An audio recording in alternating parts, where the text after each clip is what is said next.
Be prepared for any of the fluids. Be prepared for everything. Probably one of the best and worst finds I had as a technician was when a dog was fighting the x-ray and just refused to take the picture. They called me to count. Obviously I came, saved the day in the sense that I was able to restrain the dog and help them get the x-ray. But then when I put my hands on the dog put its mouth on me and it bled on me. After walking away from the x-ray, everyone's full of adrenaline and anxiety. And I realize I got blood on my hand, but it's not from me. So I proceed to inspect the dog's mouth. Lo and behold, I look in the mouth and I find for the doctor the tumor that eventually is going to cost the dog its life. He was sick and dying when it came to us, and there was no way to reverse it because surgery costs so fucking much money. Because, you see a lot of shit in x-ray. Kick open the door. Did you want to be in a YouTube video? Sure, All right. I'm about to do a class on X-ray. All right, shutting the door. Caution, X radiation. Now, this is not proper attire in the sense that when you are shooting with X radiation, you are going to want to be in a full leather vest. So now that I've done my proper PPE, we are ready to position and restrain the pet. But first,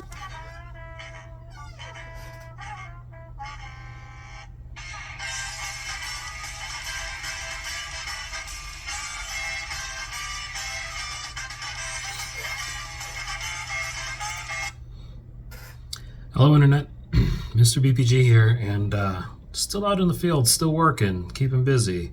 Trying to find time anywhere I can to both be inspired, catch my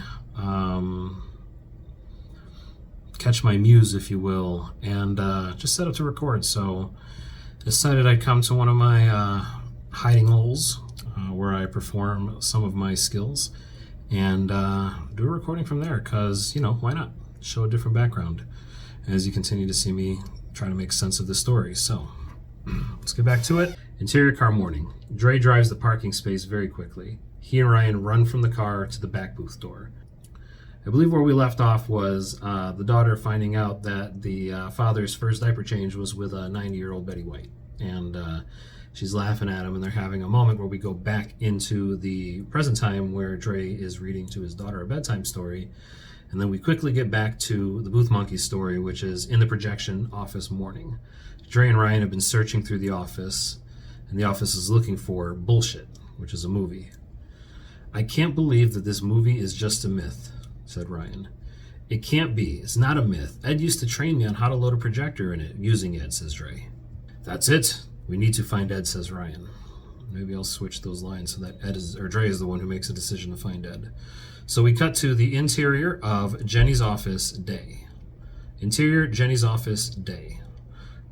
Jenny is sitting at her desk. Ryan and Dre are sitting opposite of her. I can't just give you employee information, says Jenny. There's like a law about it or something. Dre, but we used to be friends. Not very good friends, says Jenny, if you don't know where he lives. Well, Ryan kicks in. Ed was a very private guy. He didn't have a phone or a computer. He wanted to live that, libertarian lifestyle. Yeah, we didn't really get to say goodbye to when he left either, says Dre. I'm sorry, my hands are tied, says Jenny. It's illegal to give out any employee information. Why do you need to talk to Ed? Oh, Ryan stumbles. So what you need is, Dre says, opinion on what I should do for next job. It's okay. I'm sure I wrote it down at home. Sorry to bother you. And then Jenny says okay, and the guys leave the office. Exterior booth back door. Dre and Ryan are now at the exit of the theater, standing at the back door where they used to hang out with Ed. Ryan, why didn't you let me tell her about our plan? I'm going to have to add here for Ryan. Tell her about our plan to use bullshit to save the booth. Because if we told her, she would have ended it today. We need to get Ed. We need to find Bullshit. Without that, we have no movie. All right, with no movie, then we can't do a fundraiser. All right, fine, you're smart. All right, so how are we going to get the file? Put together a plan. What file are they talking about? They need to get his employee file. Interior theater day. Dre and Ryan are dressed in ninja hoodies. One sits up outside the office while the other sits next to a fire alarm. Easy idea, says Dre in voiceover. Pull the fire alarm. When she exits the office, she rushes out. We slip in, get the files, and she'll never even know. And then Ryan interrupts with, she always locks the door when she leaves. So, no, that's not going to work. So we cut back to interior Jenny's office. We see her staring at the spreadsheets. She gets up, walks out the door, and locks the door behind her. Interior theater day. Jenny locks the door, turns and bumps into Ryan, who is looking nonchalant against the wall. She drags him away while Dre watches. So this is supposed to be a flashback of, they say their first idea, then we see them attempt it, and it completely fails. All right, Dre, in voiceover. So then we get the key. You get into the office, you get the address, and then we're off to Ed's. Ryan, now in the interior booth office day, Ryan is looking at the key, which is attached to a string on Jenny's belt. She looks over him and smiles, thinking she caught him checking her out. Like what you see, says Jenny, interrupting Ryan's thing. Oh, no, I forgot my keys, and then I got lost, and I was remembering something. Can I borrow your keys? Jenny walks over to him, gets nearly against him, as if they're moving chest to chest, and then she reaches out, stretches out her key, and opens up the register for Ryan. This is a very flirty move. I'm realizing these scenes are kind of written half-baked, sorry. They're using a string attached to a belt.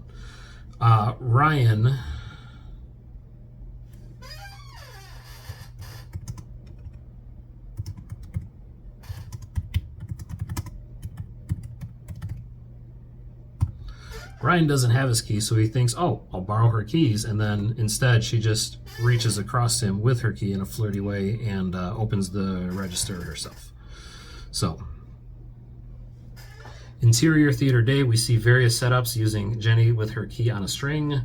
So Ryan says in voiceover, yeah, it won't work. She keeps that key attached to her, so we're not getting the key. Interior booth day. Dre is looking at the movie on the digital screen. Ryan is sitting at the table. I'm running out of heist movies to come up with ideas or to copy. Dre says, not a heist movie. The Simpsons did it. In The Simpsons movie, there was a scene where Marge distracts the store clerk so that Bart can change the wanted poster. And then Ryan will say, oh yeah, that was basically a copy of that scene from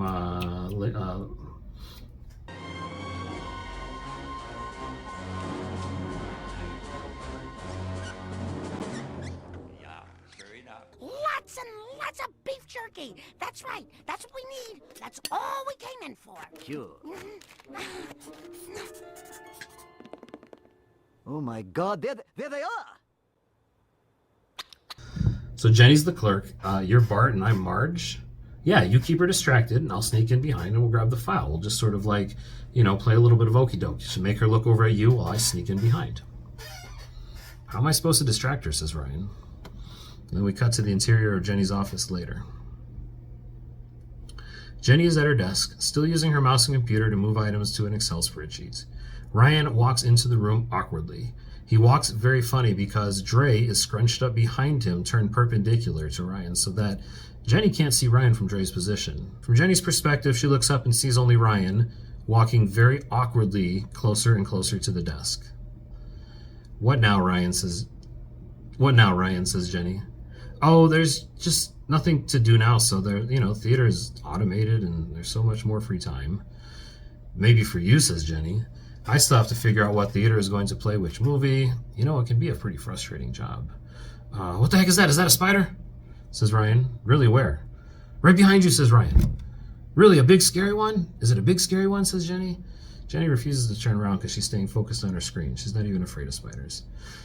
You really should turn around. It looks like it might jump into your hair. Yeah, Ryan, I'm pretty sure there's nothing back there. At this point, Dre has snuck down and is around the corner trying to get to the files, except Jenny is facing in this way so that from the corner of her eye, she can always almost see him as he tries to go. So Ryan's attempts to, look around are really just to get his eyes on him or to turn around and look in other directions so that Dre can do what he needs to do. Jenny finally turns around, allowing Dre to look up, and Dre splits and drops on the floor, making a thud sound. Jenny turns around and looks at Ryan, who tries to play the thud sound of him moving his chair. Why do I do such mimes? Anyways, Dre sneaks behind Jenny while Ryan talks. Jenny, so this is a meeting? Ryan, no, this is just hanging out. You want to hang out here on your day off? Ryan, I was passing the theater and I realized that, we always see each other at work, so why not come around and see you? Jenny, at work. Yeah. Ryan lets out a fake cough so that Dre can get to the file cabinet and make an opening of the file cabinet. By this point, Dre has made it around. He's at the file cabinet, but he doesn't want to open it without making a noise, so Ryan just starts coughing. Jenny, do you need a cough drop? I have some in my cabinets. Jenny starts to turn around, but Ryan waves his arm. No. I'm fine. It's just a scratch in my throat. What were we talking about? You were explaining why you were here at work on your day off, stopping me from being able to do work. Oh, Ryan says, I was planning my spare time for next week, and I wanted to, know what my schedule was going to be. Jenny says, I wrote your schedule earlier. I think I left it on my corkboard. So as Jenny turns around to get the corkboard, he waves his arms again. Dre freezes in place. Wait, it's probably the same as every week, right? Yeah, Jenny says it's pretty much the same. That's why I finished first. It's really easy. Unlike the weekly movie schedule, which keeps changing, Dre returns to the cabinet. He looks through the employee file. He finds Ed's file. He pulls it out carefully so as to not make any noise. So again, at this point, Dre has been sneaking around while Ryan is thinking of anything he can to distract her, and then he very awkwardly starts to go down this path of flirting with her. Ryan says to Jenny, you're funny because of the way she made the joke about changing the movie schedule. Jenny, Ryan, I am very busy. Can we wrap this up so I can get back to work? Jenny begins to spin around again, and Ryan says, but before you go, we've been working together for a while now, and I consider you to be a friend, not just a manager. And you're smart and you're pretty, and we work well together. So I was thinking maybe we could catch a movie together. Dre pauses, looking through the files, looking surprised at Ryan's bravery. So that's why you wanted to know your schedule, so you could ask me out, says Jenny. A little bit of a switch. Ryan just says yes, but we can make it in a funny way. I don't know. Sure. You're opening on Monday. I'm off. We can meet after your shift. Ryan freezes for a moment. That's great. Dre is taking a picture of Ed's address from his file. At this time, he has found Ed's file. He has found Ed's address. And so he turns to Raya with a smile. He looks at Jenny and then flashes 2 thumbs up. And then he takes the picture, and the sound effect of a cell phone text message ringer goes off of him taking the picture. Jenny turns around to finally notice Dre there with the phone. This isn't the unemployment office. It didn't look familiar. I gotta go. Dre slams the cabinet and runs out of the office. Ryan, sorry for the trickery, but I was serious about you being pretty, and I really like you, and I want to take you to a movie, but we also have this extra theater and this whole digital conversion thing, and not having an idea how to profit, and I have more ideas, but I have to explain to you later. And then Dre grabs Ryan's shirt and pulls him out as Jenny's left alone in the office, slightly puzzled. Basically, Ryan just starts stuttering, not knowing what to say because he is completely caught off guard. 1, with his bravery to ask out his boss, and then 2, not knowing where to go from here now that they were caught up with their scam. But they have Ed's address, so Dre and Ryan run to Dre's car, exterior theater, and now interior, Dre's car. Ryan says, that was crazy. Dre says, I know, I can't believe that worked. Oops. Ryan says, barely. Do you not remember how to silence your damn phone while we're on a mission? I'm still using it. Dre says, I'm still getting used to this technology. I think it was just a message from Candace texting me about work. I should check. So Dre goes to his phone and looks at the text from Candace while Ryan is looking at Dre's notes taken from the office. Ryan pulls out a paper map. Dre, I will never understand texting. Ryan, what did she say? Well, she started with a compliment about the job I did today. Oh, that's nice, says Ryan. And then she says I should come and visit. She texted me a picture of like some vegetables or fruit. I can't really tell. It looks like an eggplant, or I wonder what she wants. And then we cut to the interior Mary's bedroom with the daughter sitting up in her bed, just totally into the story. Well, what did she want? Says Mary. Dre, realizing at this part of the story might have gone off into a little bit of a dream world as he's thinking about his past wife and just thinking, getting a little distracted by that moment, and then realizes, oh yeah, she wanted breakfast. She wanted to see if I would bring over some breakfast and bring over some food to eat. So now we cut to the interior Candace kitchen morning, where we are in Candace's kitchen the next morning, post-coitus for all of us adults here. She smiles when she notices Dre enters the room, having been woken up by the smell of this breakfast. He sits down at the table and she brings him some coffee. Just the man I was looking for, says Candace. Breakfast is almost ready. Good morning, says Dre. So what are your plans for today, says Candace. Dre says, she says, do you have plans for today? Dre says, kinda. Ryan and I are going on an adventure. Candace says, ooh, an adventure like a movie? Candace says, an adventure like a movie? Just like a movie. We're trying to find our mentor. Okay, well, I was going to offer you full-time work with Mrs. White. I am offering you full-time work with Mrs. White. Okay, I'm sorry. I can work with her next week, right? I mean, I have to take this last chance to save the film booth first. This is our last chance to get my old job back. Yeah, but we met because the theater fired you. The corporation is modernizing. Automation has made you replaceable. Why are you so obsessed with this film booth, says Candace, starting to get a little suspicious. Just offered you a full-time job, new path, new career. Why are you holding on to the past? This here is the story that always comes up anytime I work on anything in my art forms, any of the work that I do. Why are you holding on to the past? What is your refusal to let go? Why do you keep pursuing this art? Why do you keep believing in your dreams? And so in this scene here, my goal is to capture that conversation I've had with family and friends, but pretty quickly, as in they're still getting to know each other, but she can see right through him. He wants a career. He wants to help people. He wants to be in entertainment, but this other career seems to be right in his face, and she just can't quite see why he won't accept it yet. And this is me as an artist trying to explain to people why I refuse to just accept that as a career, and why I still keep dreams alive, why I still believe in hope. Dre says, being a projectionist is the best job I've ever had. Candace says, yeah, but jobs are jobs. Dre says, yeah, but this job was special and I was good at it. And Candace says, things change. Dre says, I know. Maybe I'm just not ready to accept it yet. Ryan and I have a good plan. Candace says, but what's wrong with being a caregiver? Nothing, Dre. You know, except for the low pay, the crazy hours, the lack of any kind of union support, which makes an average caregiver get really taken advantage of. Candace stops him. Some of us just choose to be helpful and choose to help people. We don't care about the money. Listen, I want to help people too, says Dre, but I need to see this through. I need to see my art through. I need to try to make this.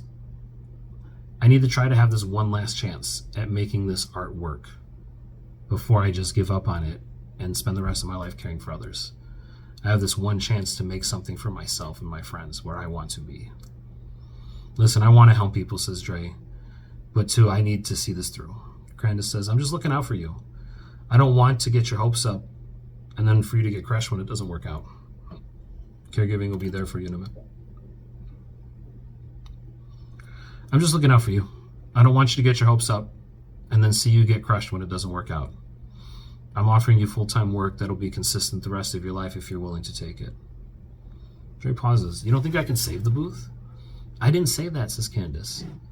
I'm starting to care about you, and I don't want to see you hurt.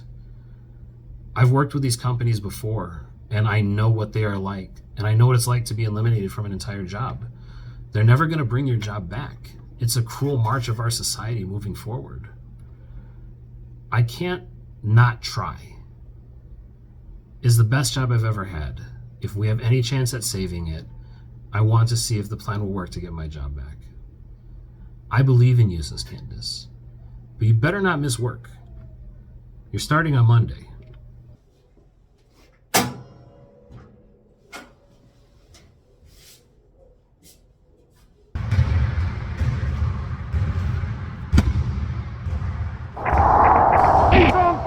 Conversation I've literally had my whole life with the people in my life is, why do you believe in these dreams? Why do you believe in your art? Do you really think it's worth it? And I've always had to respond with, sometimes this is the art that I can't not make.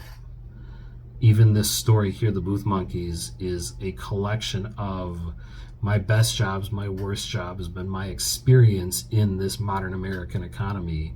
she believes in you, but don't miss work again. And she's right. That's the balance that Dre is going to have to come to figure out, that I've had to come to figure out in my real life. I can do this creation on the weekend and try to sell the tickets and try to build my audience, but day by day, if I'm not helping people, I'm really no use to many people. And I feel like I'm helping a lot more people in my current state than I ever was before. But this is Dre, this is me in the past, where I'm holding on to the idea of, yeah, I have this perfect job as a projectionist. I'm going to do everything I can to save it. Or, yeah, I have this perfect job as a photographer, as a director, and I'm going to do everything I can to save it. But Candace is right. Job is a job, and change is inevitable. And if anything about losing this job, and the lesson I had to learn, which will happen in the next episode, is coming to terms with what that change really means, and learning to be able to adapt and overcome anything that the work world or life throws at you. This was an odd moment where I believe that I was in a situation years ago where, even though I was working full time, even though I was working overtime, I was still not making enough to survive paycheck to paycheck. I was still not making enough to move my kids into a home.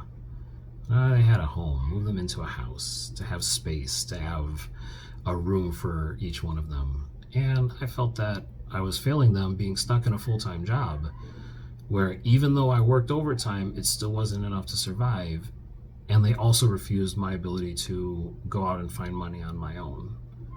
So I had to leave them and trust in my art and creativity. And it was years of struggle, of low wages, of no wages, of working for jobs where they literally just didn't pay you, depending on who was behind the money, where it was coming from.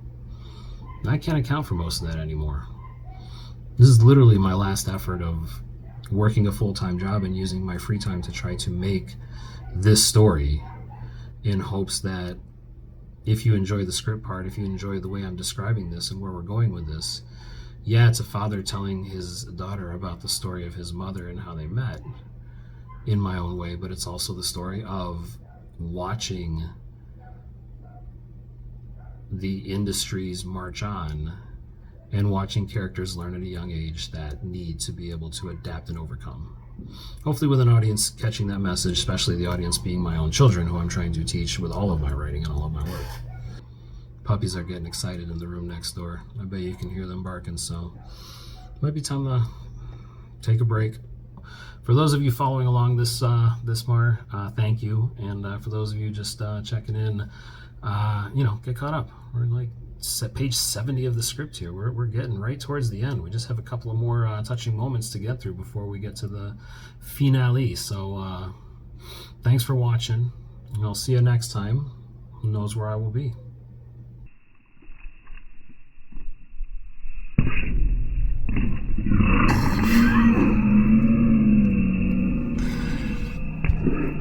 The trick to being homeless is basically to have a gym membership, because the gym membership becomes your rent. Your body becomes your means of survival.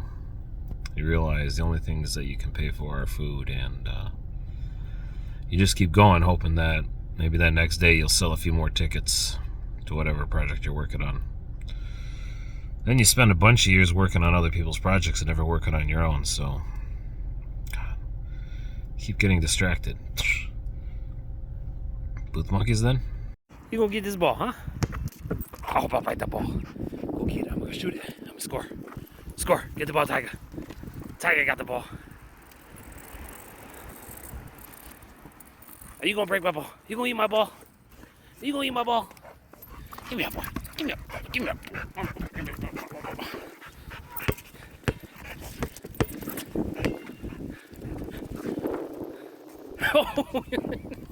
You okay, puppy? I think he likes it.